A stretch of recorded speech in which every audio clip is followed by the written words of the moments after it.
আসসালামু আলাইকুম। আপনারা সবাই কেমন আছেন?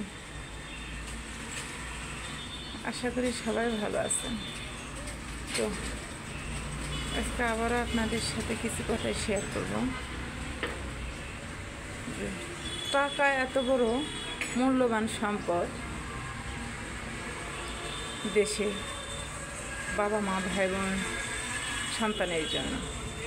তো কালকে একটা কাহিনী দেখলাম, একটা বাবার 3টা মেয়ে, ছেলে নাই, 3টা মেয়ে।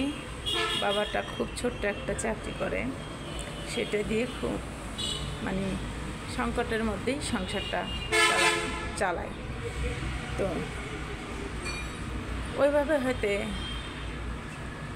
বিলাসিতা করতে পারে না, মেয়েদেরকে ভালো পোশাক আশাক নিয়ে দিতে পারে না, মেয়েরা ঘুরবে ফিরবে খাবে এটা হয়তো ওইভাবে দিতে পারে না, খুব কষ্ট করে সংসারটা চালায়। তো তার মধ্যে মা আর 2টা মেয়ে সেইভাবেই চলে, বাবার ওপর কোনো জোর করে না, বাবার ওপর কোনো টর্চারিং করে না, জোর খাটায় না, যেমন আছে তেমনভাবেই চলে। তো মেজো মেয়েটা ও এত বড় উশৃঙ্খল, যখন ইন্টারমিডিয়েটে পড়ে তখন একটা 60-65 বছরের বয়স্ক একটা বৃদ্ধকে বিয়ে করছে।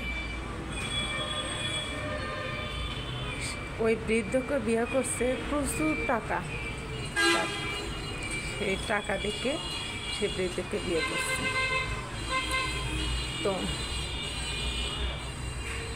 এতটাই মেয়েটা বাপের উপর ক্ষিপ্ত যে বাবা কান্না করে অস্থির, 2টা বোন মা কান্না করে অস্থির ওর জন্য। তো ওর কাছে সবাই গেছে, যাওয়ার পর বাবা বলতেছে, মারে তুই কী করলি? আমি কষ্ট করে চলছি কিন্তু তোদেরকে কষ্ট পেতে দেইনি। আমার যেভাবেই যা ইনকাম করছিস তোদের হাতে তুলে দিছি, তোদের খাবারের জন্য মুখে খাবার তুলে দেওয়ার চেষ্টা করছি। আর তুই আমার এই কলঙ্কর বোঝাটা মাথায় দিলি, চুনকালি মুখে দিয়ে চলে গেলি একটা বৃদ্ধ লোকের সঙ্গে। তুই একটা ভ্যানালা ইয়ং বয়সের ছেলের সাথে গেলি না, তোর লাইফটা গড়ে উঠত। তুই বৃদ্ধ লোকের সাথে কেন গেলি? তখন মেয়েটা বলে কি বাবাকে জানেন, অতগুলো লোকের মধ্যে মেয়েটা হাত নাড়ে উচ্চ গলায় কর্কট মেজাজে বাবাকে বলে কি, তুমি আমাকে কি দিতে পেরেছো? তুমি আমার না পারছো হাউস মেটাতে, না পারছো পোশাক আশাক মনের মতো দিতে, না পারছো বাইরে ঘোরাতে, না পারছো ভালো গাড়ি দিতে, না পারছো ভালো রেস্টুরেন্টে খাওয়াতে। তুমি আমাকে কী দিতে পারছো? তোমার বাড়িতে শুধু কষ্ট করে আমি বড় হয়েছি, তুমি আমাকে কী দিতে পারছো? আর ওনার হাতে হাত রেখে বলে কি, ইনি আমাকে যথেষ্ট পরিমাণ ভালোবাসে, ইনি আমাকে অনেক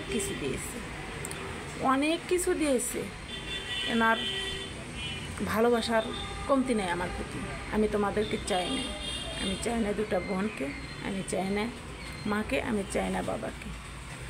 দরকার নেই, তোমাকে ভালো লাগে না, তুমি আমাকে মানতে পারতেছো না, তুমি চলে যাও, তোমার মতো বাবার দরকার নেই। বাবাটা ওখানে চিৎকার করে মাথায় হাত দিয়ে কাঁদতেছে আর আল্লাহকে বলতেছে, আল্লাহ রে, এই দিনটা কি আমাকে দেখতে হলো?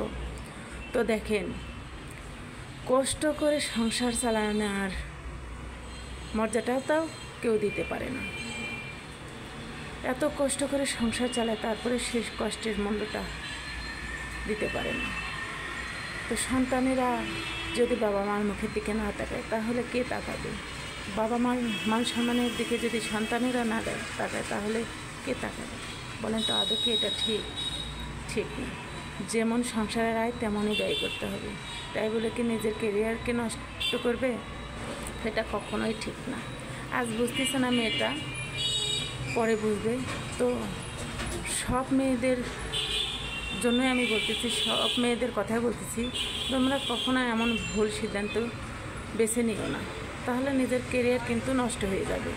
প্রথমে বুঝতে পারবে না, পরে ঠিকই বুঝতে পারবে। তখন সে বাবা মা থাকবে না, তখন চিৎকার করে কাঁদবে, কিন্তু কাউকে কাছে পাবে না। আসসালামু আলাইকুম।